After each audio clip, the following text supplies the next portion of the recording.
We're just going to jump in and get started right away. I want to take a moment to introduce myself. My name is Vanessa Cardenas. I'm a trusted advisor for betrayal and transformation.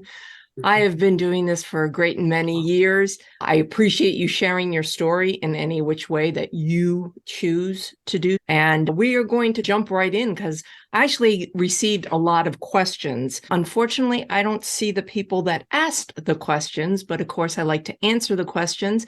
They might be a question that you have, just so that you're aware. I find that if you listen and you're just listening, it goes in one ear and out the other one. But if you listen with the intention of sharing the information with someone else, you use a different part of your brain for that. You tend to retain the information a little bit more. I want you to think that when we're having these discussions, think of it as if you need to share it with someone else, because then it'll stick in your mind a little bit longer.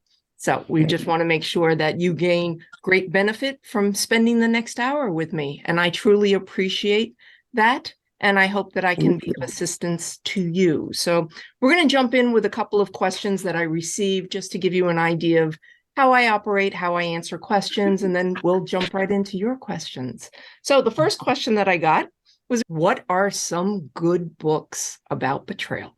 So we have a couple of them. We have Forgiving What You Can't Forget, Lisa's book. This is really good. Forgiving What You Cannot Forget. It is religious-based. So I just want to warn you on that. Another one from a male perspective is Transcending Post-Infidelity Stress Disorder, The Six Stages of Healing. And that's by Dennis Ortman. The next one is Dealing with the Devastation of Your Partner's Betrayal, What to Do When Your World Falls Apart, by me, Vanessa Cardenas. And then the last one I'm going to recommend, because this is a lot of reading, is The Gift of Fear, with the exception of my own, because my own's written in a very specific way. The other three books that I recommend for you, take it slow. Some chapters are very heavy, and that might trigger you. Take it slow. If it's triggering you, skip over the chapter. It's absolutely fine. You don't have to read it in order. My book, on the other hand, is written very differently. My chapters are very short. Why? Because I want you to get through the chapter, and I want it to be empowering for you so that you feel a sense of accomplishment. I finished a chapter. I can go to bed now. I've read something, and mine is written in a way that you can skip around. You can absolutely skip around, because everybody's cycle of betrayal is very different. It just is. It's like your fingerprint. Everybody's fingerprint is completely different. Everybody's coping mechanism is different as well. So with that being said, people talk about the 5 stages of grief, and you have to go through stage 1, to go through stage 2, to go through stage 3. It doesn't quite work like that. It's in a circle and you bounce around everywhere. And today you feel like this, and tomorrow you feel like that. And it's all over the place. Yeah, I wrote it specifically. I wrote this book for me when I needed it. I needed to know, I feel like this today. What do I do? And then tomorrow I'd wake up and I'd feel completely different. Why? Because we're just in an emotional roller coaster going on. And triggers just like that will happen, and we'll be in a different space. And we're like, whoa, how do I even deal with this? So again, anything that you do, anything that you read, just take it slow. And it's okay. And it's okay that you're not okay. It's expected. Yeah. So the question from Mary is, why am I getting so upset? Yeah, absolutely normal. Absolutely normal to be upset. Something terrible has happened to you. If you're not upset about it, you're not breathing. You're going to be upset about it. And it's okay to be upset. And it's okay to have moments of just pure rage and moments of pure sadness. Your whole system is completely out of whack. Your mind and your heart completely out of sync. They're just not together. They're not. And that's okay. They will be. but it's okay for you to get upset. It truly is. Don't squash those emotions. Don't tap them down. No, you got to go through them. You can't go around them. You can't go under them. You can't go over. You got to go right through them. Okay. Next question. I can't even look at her anymore. I'm so disgusted, but not at her, at myself. This is a tough one. Unfortunately, Mark, you didn't indicate whether you are the betrayed or the betrayer. And there's a difference between the two. So I'm going to answer the question both ways. So I can't even look at her anymore. I'm so disgusted, but at myself, I was betrayed. Okay. Mark is the betrayed. This is a common occurrence. What happens is that when you're betrayed, you start to second guess yourself. What did I do? What didn't I do? Could I have done something more? Could I have done something less? What could I have done? And you start to really second guess yourself. This is normal, but you're not to do it. It's normal, but you're not to do it. Why? Because it was her choice.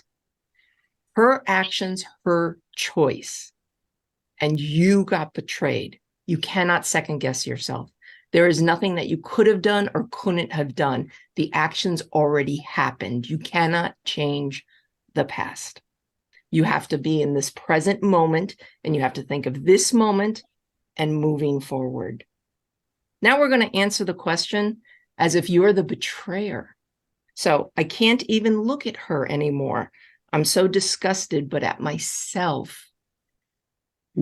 When you are the betrayer, there is guilt and shame associated with it.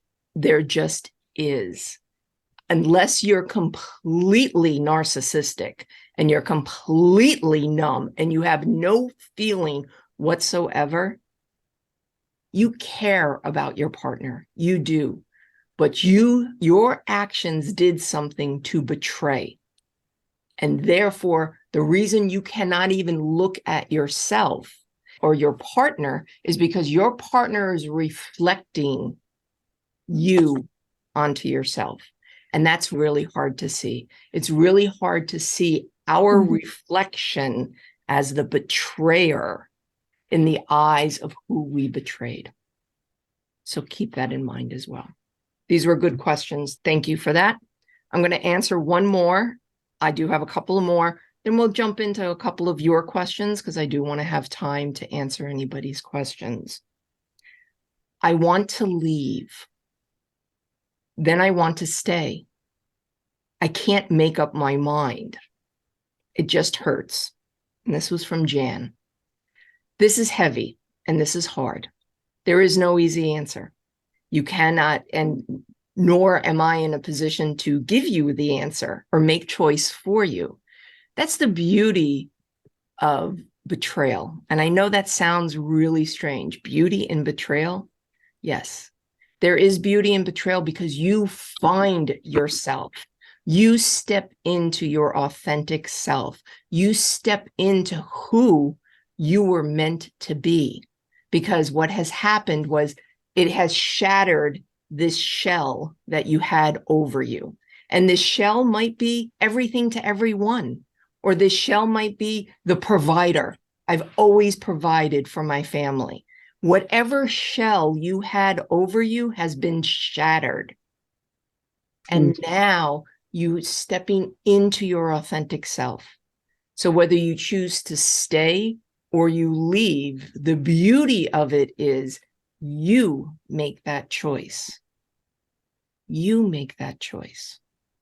It's a hard choice. It's not something in the first couple of days since D-Day, which is Discovery Day, that you decide, I'm leaving, or you decide, I'm staying. You're not in a position yet to make that decision, but it is your decision to make. I want to make sure that's crystal clear. It is your decision to make. And if we had more space and more time and we were working together, we would definitely go through a lot of different exercises to get you to that point of being able to make that decision. But for the moment, I would suggest, not knowing anything more than the question you presented, I would wait to make that decision. So those were really good questions. I do have a couple of more, but I do want to open up the floor to give everyone here an opportunity to either comment on a couple of the questions that were already asked or ask a new question. Anyone who want to go first? Anybody brave enough? Go ahead. Go ahead, John. Anna's giving you the... So, going back to there's this issue of staying or leaving, but also just this anger. And since it's been about 2 months since I figured this all out, what happened with my wife, and I've been struggling with essentially just vacillating minute by minute, day by day of leaving, staying.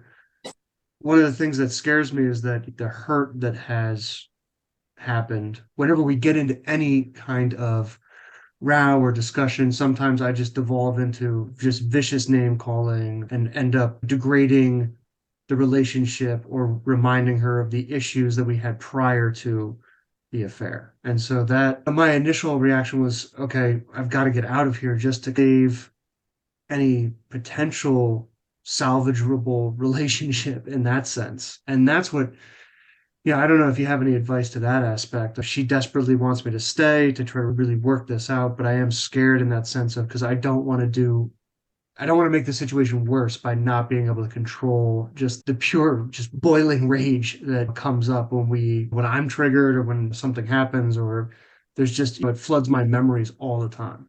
Will you play with me a little bit? Sure. That's why I'm here. Okay, just a little. Okay, and if we get a little too heavy, by all means, let me know. Okay, because I can be a little forceful. Are you okay with that? Yeah, I'm good. Very good. And again, you just let me know. We're just going to play for a little bit. Okay, you're 2 months from D-Day, from discovery. So what happened was it was 3 months from discovery, and then it was repeated like 3.5 weeks into just our reconciliation, I guess you could call it, when we started therapy and trying to deal with that. And she felt that I was overly controlling, trying to track her phone and look at her messages and find out, is she still talking to him? Is she still interacting with him? He was unfortunately a big part of my daughter's life and the kind of interactions that they had at school and the events that happened. She met him at the school whenever she would go pick him up. So it was very frustrating for her because she felt I was taking away her freedom and her freedom of movement to go pick up my daughter at school and that and so forth. And from my perspective, I said, I don't know why you would want to put yourself in a position to see him and sure enough, she saw him and it was rekindled or whatever the second event happened. So that was, I guess, D-Day 2. Yes. And then it's 2 months from then. Okay. It's painful, isn't it? Very. Yeah, very. Yeah. Thank you for being vulnerable and thank you for sharing your story. I know that a lot of people can relate to it. So I appreciate that vulnerability. I also appreciate the fact that you're both going to therapy. Yeah, I had a little bit of a scare because we were going to therapy. It was one of our elder therapists, and it didn't really work out very well. So we went to a second therapist and was there for about a month and a half with her. And then I guess my wife didn't feel validated or heard by that one. And so literally 2 weeks ago stopped or said she didn't want to go back. And that immediately threw me into a kind of a tailspin of, okay, then that's a big red flag and a sign that maybe it's time to move on. And she pleasantly surprised me actually last night when she said she found a new therapist and we met him today. Okay. And it was a very good session. It was good. It was nice to talk to. It was a different perspective, which was nice. Which is good. So you have a lot of promising things going on for you. Number one is that you're both agreeable to seeing someone. That's half the battle. Okay. And you need to trust in the person that you're speaking with. They will validate both of you. Now, you have to keep in mind that's a challenge. Working with two different people on opposing sides, because you're both right now this far apart. What they want to do is get you guys closer together. But right now you're like this, and you're both rigid, and you both have defining lines in the sand of this is it type of thing. Now, that's challenging. So the fact that you're both willing to do that is a really good sign. Here's my take on it, just based on what you've said. Okay. And this is only based on what you've said and based on my experience. When you have the pendulum of, I'm going to stay, I'm going to go, I'm going to stay, I'm going to go. Okay. You have whiplash. You need to make a decision 80%, because right now you're 50-50. Make an 80% decision and live with that for a while. Meaning, for example, I'm going to stay. We're going to work. We're going to work hard. I'm going to stay. I'm not going to do this wishy-washy back and forth because that's no good for either one of you. Yes, go ahead. What would you consider as a reasonable time frame? She said she wanted to try for a year, and my concern is that I sit and I live in the future there, and I look at a year being like, I don't want to feel this way for a year. I don't want to suffer through a struggle for. Oh, we don't take it a year. What do we talk about in one day at a time, 1 week at a time, 1 month at a time? Let's see how we do for 6 weeks. Let's continue to go to therapy. Let's commit to staying together. And let's see how we can do that. Let's see if we can keep our tempers and the nasty chick, because she's got a nasty chick voice going on. You've got the rage, like going on. And see if we can come to a compromise for the moment, a temporary compromise, a vacation from all the nastiness, because that's what's going on, and the bitterness, and that's what's causing all of this friction and this animosity going on. We're going to take a nice deep breath. We're going to pause. We're going to say, you know what? For the next 6 weeks, we're going to make a commitment. We're going to try to work through, with the help of our therapist, to work through some of these really difficult situations, and always come prepared when you go to your therapist. The worst thing is to go there not knowing what you're going to say and getting blindsided by your partner who's just got diarrhea, and just, you want to be prepared for what you would like to discuss, because it is a give and take. It truly is. And get those things off your chest that are causing this tightness to come up and this feeling of flight. I got to go. I got to go. I got to go. No, I'll stay. No, I'll go. The pendulum just, you're giving yourself whiplash. Make a decision for now.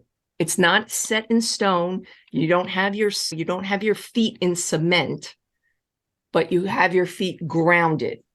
I'm going to stay. I want to see if we can work this out. I'm going to stay. And commit to that and let her know, here's the time frame. We're going to work on it for a duration of time, whatever time frame feels good for you, because you were the one betrayed. Her actions, they weren't your actions, they were her actions. And now you are setting your boundaries. You are setting yourself grounded, and you're saying, here's what I need. Here's what I want. I'm willing to stay to try to work on our family. You mentioned you have a daughter. This is going to affect her as well. It's going to affect your friends and your families and your jobs and everything else. If you're both willing to make it work, that's half the battle, the willingness to make it work. But you have to be willing as well, and you can't teeter back and forth. Make a commitment to a set amount of time, your duration of time, whatever's comfortable for you. But make that, express that, because she can't read your mind. Express it. Say, listen, here's what it's going to be. We're going to try this. It's all about trial.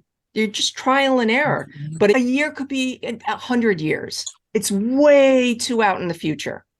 Absolutely. You want it in little chunks, bite-sized pieces over time. Incremental changes. You can't see that far in the future. It's like a driving. Your windshield, your rear view mirror, it's small for a reason, because that's the past. Okay? Your windshield is nice and big because that's the future. But what are you doing? You're holding the steering wheel. This is the present. You can't see beyond the bend of the road. That's way too far in the future. No matter how big your windshield is, you can't see around the curve. Does that make sense? It always did give me this tightness in the chest exactly whenever she said, let's try this for a year, or let's keep going for a year and we'll work on it for a year. And that time frame always did not sit well with me. Then And express it definitely, yourself. Express yourself. Let her know, no, that's not working for me. I want to slow down. I want to slow down. I don't want to make a commitment for a year. And maybe that will be a little bit of a fire underneath her to be able to like, oh, hold on a second. He's not going to try for a year. He wants to take it in these little steps. Yes, I want to take it in these little steps. That's for my safety, for my sense of purpose, for my sense of, and to get rid of that tightness in your chest, because that tightness in your chest is speaking to you. Listen to it. John, I'm going to pull you off the hot seat for a bit and let you ponder that for a little bit. We'll jump back in before the end of our time together. Okay, very good. I think I'm okay on my question. I think if anybody else has a question, it's all right. Okay, very good. The others? Anybody want to speak up? Okay, I'm going to jump into one of the questions that got submitted. Give everybody a chance to regroup and think. I know that John had a really good question and gave us a lot to think about. So thank you, John, for that. Pauline asked, why is it every time I mention to my husband how I'm feeling, or if I question him or ask to see his phone, he comes back with a, here we go again. Yeah, this one's challenging. When the betrayer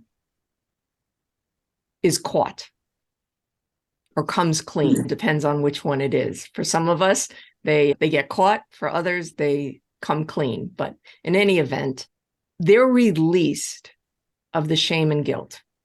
They're unburdened by it. They finally get a good night's sleep because now it's out in the open.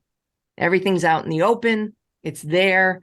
They've dropped the bomb in your hands and shattered your heart. And you're left picking up the pieces and they're like, oh, thank God. Oh, they're released in some respect.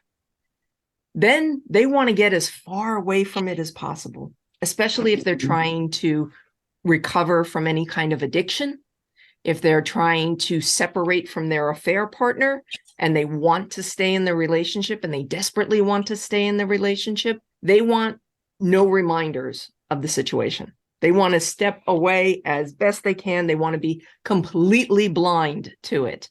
So anytime you, as the betrayed, bring up something, hey, I want to take a look at your phone. Now, again, in a wonderful, consensual relationship, long-term, there is no such thing as privacy.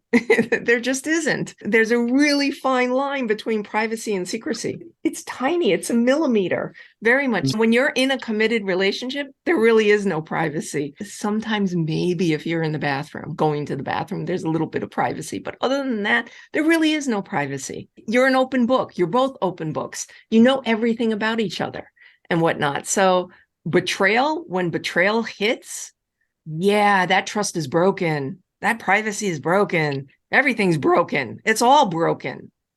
It's going to take a while to put those pieces back together, just like all the King's Men and Humpty Dumpty. It's going to take some time.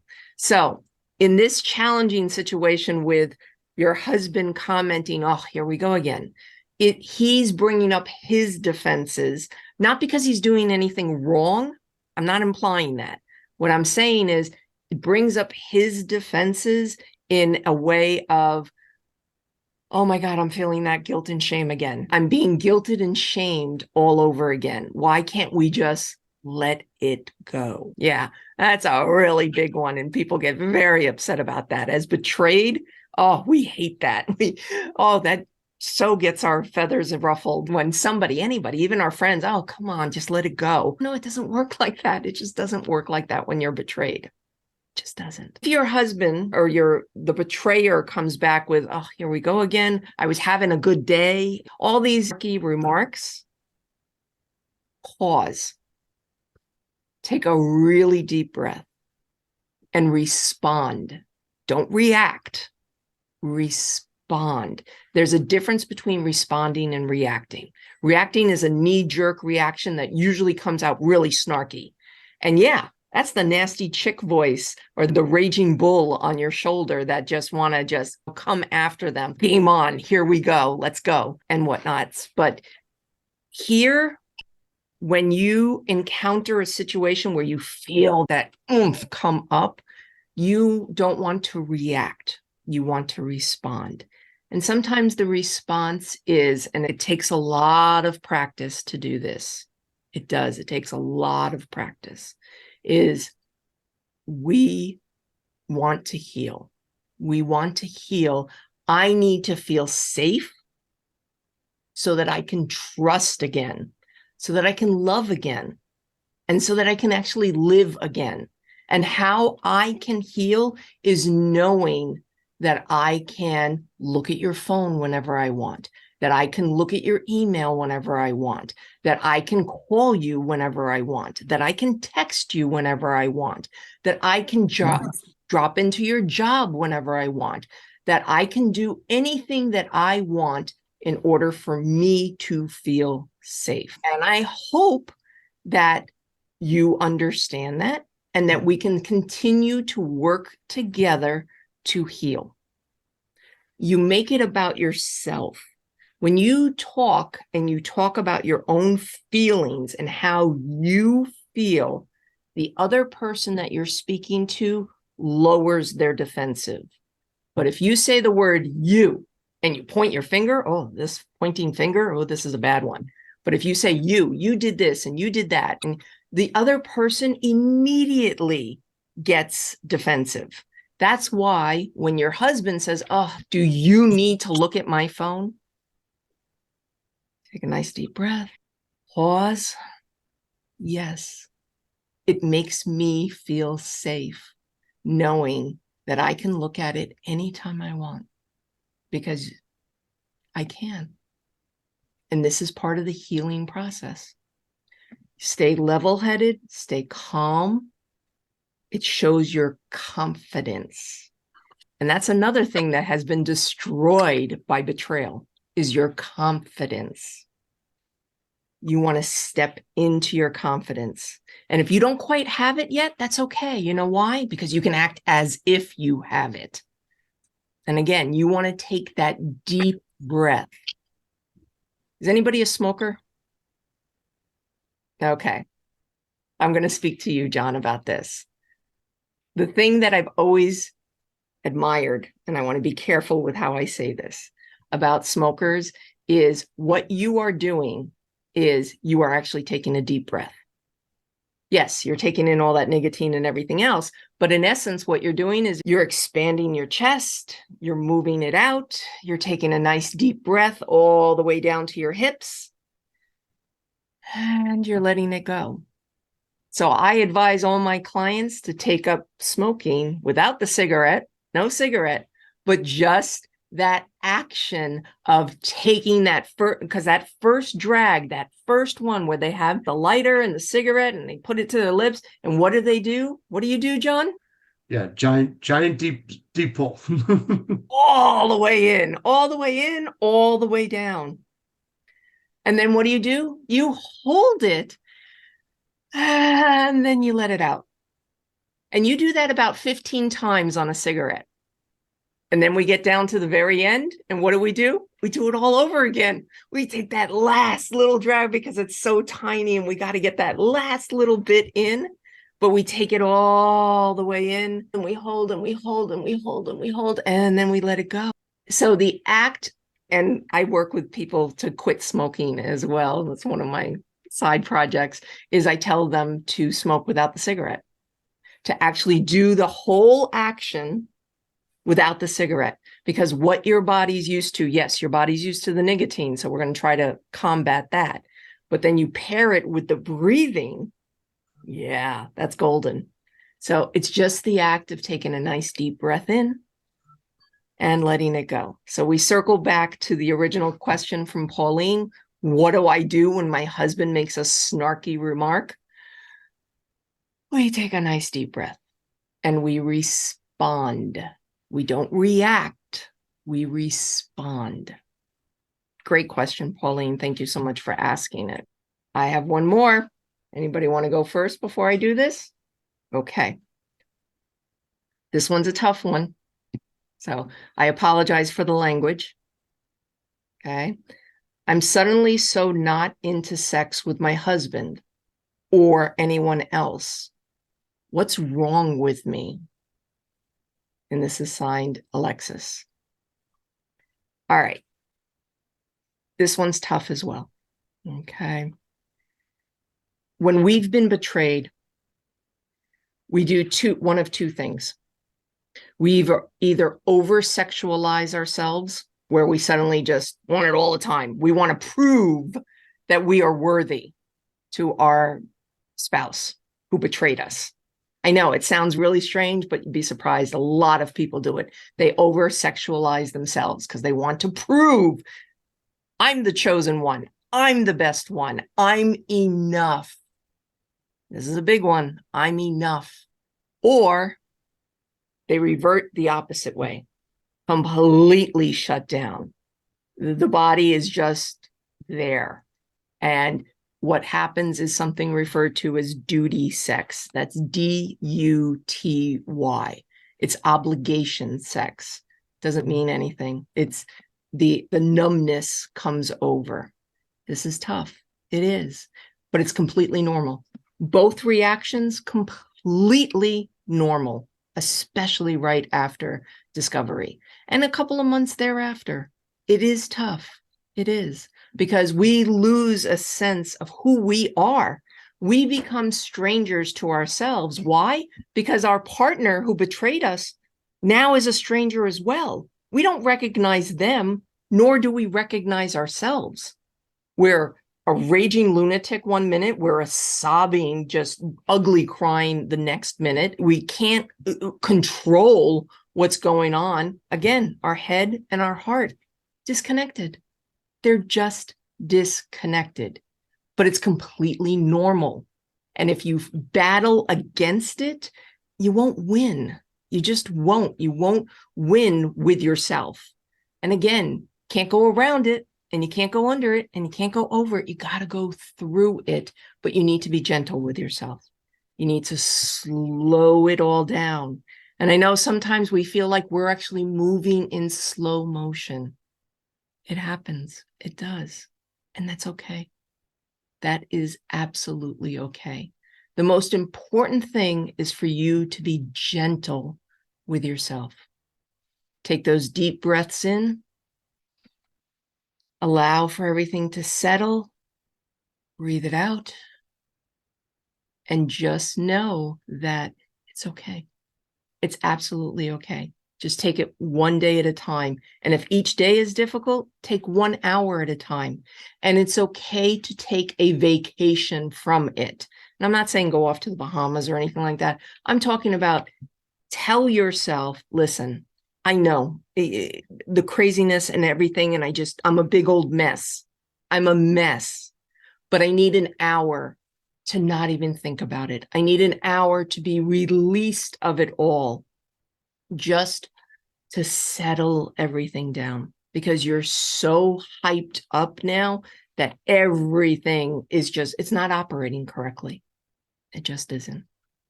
So I'd like you to be gentle with yourself. Great questions this evening. I thank those that submitted them so that we had things to discuss. John, thank you so much for being on the hot seat. Any follow-up questions? I got plenty, but if anybody else wants to speak. Anybody else before I let John go? Anna, we can't hear you. Let's see. I have a quick question. I feel like the world today is getting so hyper sexualized and like polluted with like pornography and everything so like over sexualized, including like Instagram. I had my fiance, I found out he was like low-key addicted to methamphetamines, but he had followed 500 women on Instagram. And that I had an issue with that. But my question is, he liked the fantasy of it. It was almost like I was a real person. And it's upsetting to me because the relationship's been done for about 8 months now, but I'm reticent to even get in another relationship when I see the state of the world and things like this. Well, first off, Anna, thank you for being so vulnerable. I'm so sorry that you went through that experience. Addiction is hard. It absolutely is. And once you're addicted to one thing, the next thing is, it's an easy, I don't want to say stepping stone, but it's an easier progression into that darkness of addiction. I'm really proud of you for recognizing it, for seeing exactly what it was, and from removing yourself from the situation. So you need to honor yourself for that. Also, you're wiser now. Yes, I am. Yes, yes. So while we live in a very over-sexualized society, there are some good ones out there. There are. They're a little harder to find, but you're better equipped to find them because you know what you're looking for, and you see the signs when it's the other way, and you're wiser, and that's your secret weapon. Yeah. Very much so. Do keep that in mind and be forthright. Adjust your crown. You know exactly what you want, and it's okay. It's okay to be very specific, and you will find it because you need to look for it. Right now, all in front of you is all of the over-sexualized content that's out there. You see it everywhere. It's like suddenly you're thinking about getting a red car, and now all your red cars. That's all your red cars. I want you to start thinking, start visualizing the type of man that you want, and you will start to see him. Because right now, unfortunately, you're seeing the red car, and you're only seeing the red car. Yes. Suddenly every car on the road is red. There are no other cars. Yeah, and I'm also very empathic. It's almost like I feel like I could see like through his eye. And pretty grody world. Pretty grody. Yeah. That's good advice. Thank you. You're welcome. You're welcome, Anna. Thank you for asking the question, because it is a good question. It absolutely is. And unfortunately, there are ramifications of this over-sexualized world that is the adult content online. It's becoming very problematic for many different reasons. But yeah. So I have a very interesting blog that I wrote recently on the topic. You're more than welcome to take a look at it if you'd like. It's on my website. You can find that. It's got some interesting information in line with what you're talking about in terms of adult content everywhere. But again, it depends on if you're looking for it. If you're looking for it, you can always find it. You can always find it. You can always see the red cars. I want you to find that silver car, that one that you're looking for, that gem, because you will find it. And being empathic, know it right away. And that's another secret weapon that you have. So not only are you wiser because you've gone through an experience, but you have that empathic ability to be able to see people exactly how they are. Yeah. Vanessa. You're welcome. Absolutely. All right. Anyone else before I put John back on the hot seat? Want to make sure we give the others an opportunity to ask any question? Okay. John, you're up again. Thank you for playing with me. So one of the feelings that I've been struggling with is part of the degradation of the relationship prior to the affair was that I became distant and emotionally unavailable for my own stupid personal reasons. And now I find myself in this position where I'm trying to woo her back and win her back, almost like a dating scene almost. And it feels difficult because it's almost like a feeling of sacrificing my own self-respect and dignity to try to win back somebody who, in my eyes, left and decided to do this. And just curious on your thoughts on that. It's interesting, John. You've got a lot of things going on there. Let's break it down a little bit if we could. Do you mind? Okay, very good. Have you expressed to her the fact that you felt that before the situation, that you felt that you had checked out? Yeah, that was one of the constant themes and discussions that we've had over the last couple of months in the reasons for the affair, which I always felt it was kind of excuse on her part. Yeah, it certainly was a tough last couple of years before this happened. And certainly my own nicotine addiction played a part in it, me trying to hide that from her because she was disapproving of it and I felt judged for it and also guilty and shameful about it. I did physically pull away so that she wouldn't smell it on me and things of that nature. But there was also this issue where in previous years, many years ago, up to not so recently, but she'd leave previously whenever we were in a fight. And so I put up this, yeah, defense or wall. And that's my MO always, is to put up this wall and kind of distance myself a little bit just in a protection, right? And so now here I am, I truly still love her and want to reconnect with her, but because of the affair, it's a struggle because I feel like I'm trying to excuse or justify that behavior by chasing. And it's a weird dichotomy and it feels tough for me to do. Keep Well, going. You're almost there. You're almost there. You're right. You're right there. yeah, it feels self-degrading to just to grovel or to plead or to try to chase and win back somebody who I thought for 13 years we loved each other and were committed. And that, yeah, it breaks my heart. It almost feels like I'm sacrificing daily to try to be here but not only be here, but also am I doing the right thing? Am I saying the right thing? Should I get her gifts? What can I do to win her heart and love and placate that sense? And why do you want that? What's the need that you have? I want to feel, yeah, safe and secure. And I want to feel like she loves me. I want to feel that we are here in this relationship and not separated. Or certainly I don't want to feel like she is still looking externally. Exactly. Now you question, Yeah. right? Next question. No, what's the next question? Come on. Have you expressed that? I feel like I have. Maybe I need to repeat it more. Maybe I need to I don't think I've expressed it calmly, that's for sure. I've expressed it in anecdotal rage and, some Nobody pretty, hears some pretty rage. terrible comments. Yeah. Nobody hears rage.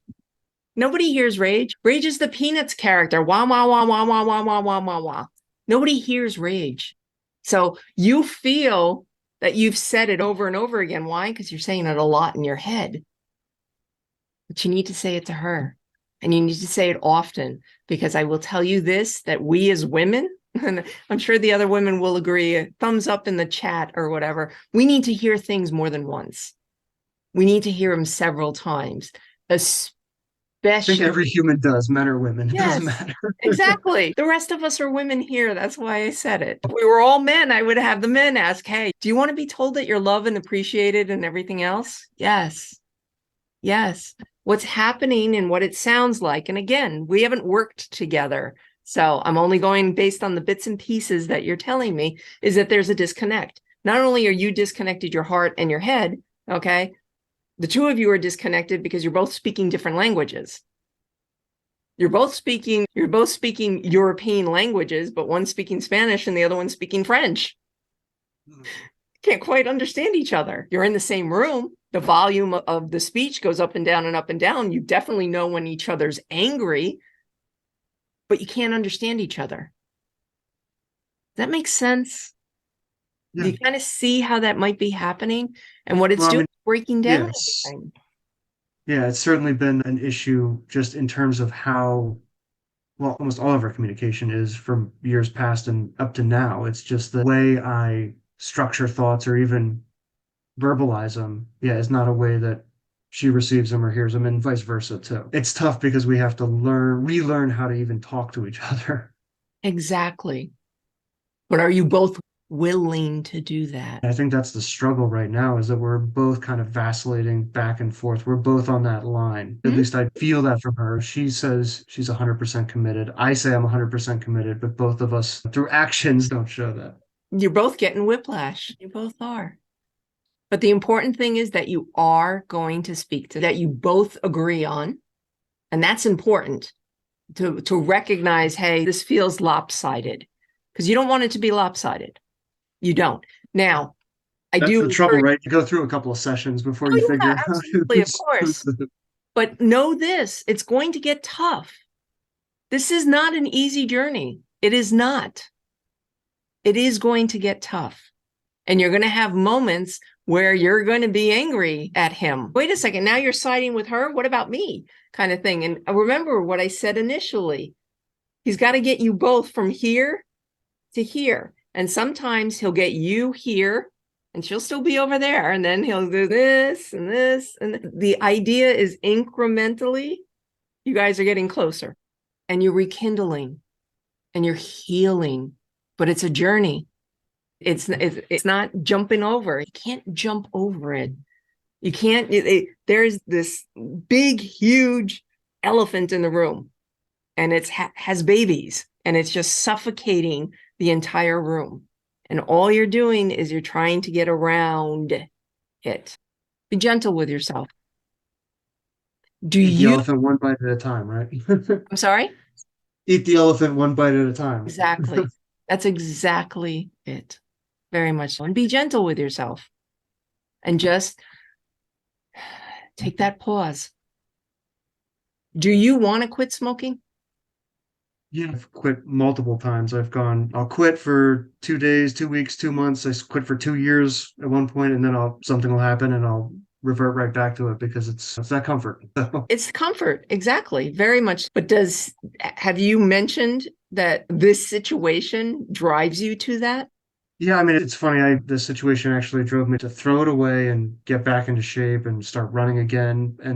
But we'll have these, it seems like every week something will trigger us and then it's back. Divorce is back on the table. And then that stressor drives me back to, oh, if I'm getting divorced, then fine, I'll just pick up smoking again because what's the point? And then so I'm back at it again. So in the last 3 months, I've quit 3 times. So it's been interesting. You're driving your body crazy. That's what you're doing. So make a pact, make a decision. 6 weeks. We're going to take divorce off the table. Not even going to bring it up. We're not even going to say it. We are going to do everything we possibly can for the next 6 weeks to try to make this work. And at the end of 6 weeks, or whatever duration of time, I keep saying 6 weeks, but whatever feels good to you. Seems fair. Yeah. It has to be a duration of time. It can't be 6 days. It has to be a duration of time. Because you said that every week you have a triggering event that happens that then puts it back up on the table. No, take it off the table. Take it completely off the table to see if you can move through whatever is triggering, rather than having the catch-all be, oh, this isn't working, we're just going to get divorced. Yeah.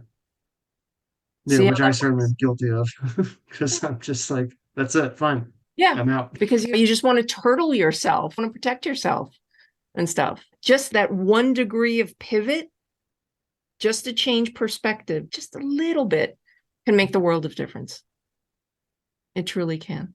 So we have had a great evening. I want to thank everybody for your participation, because your participation makes it happen. And John and Anna, thank you so much for coming forth with questions, as well as Mark, Pauline, Jan, and Alexis. So I thank you so much for that. You can find me on all the social platforms. By all means, please follow me. Please be gentle with yourself. This is hard work. It absolutely is. But I can tell you, you will get through to the other side of betrayal. And it's absolutely beautiful on this side. It absolutely is. And I don't wish betrayal on anyone. It is the most gut-wrenching, awful experience in human existence, at least from my perspective. But you're better for the experience. You are absolutely better for the experience. Why? You have gained a wealth of information and wisdom that you would not have prior, and you are smarter and you see it. Thank you, everyone.